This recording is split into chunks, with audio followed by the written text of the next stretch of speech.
നമുക്കിന്നേ keep എന്ന വേർബിൻ്റെ 5 form നോക്കാം. Keep എന്ന് പറഞ്ഞു കഴിഞ്ഞാൽ എന്താണ്?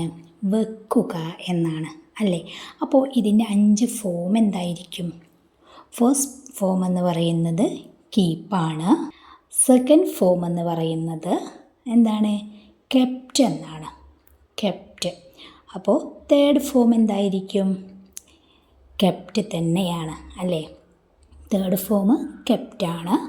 V4 എന്ന് പറയുന്നതും നമ്മുടെ ബേസ് ഫോമായ കീപ്സ് എന്നാണ് അല്ലേ? കീപ്പിന് ഒരു എസ് ആഡ് ചെയ്യുക, കീപ്സ്. ഇനി 5ാമത്തെ ഫോം എന്ന് പറയുന്നത് പ്രസൻറ്റ് കണ്ടിന്യൂസ്ലി യൂസ് ചെയ്യുന്ന കീപ്പിംഗ്.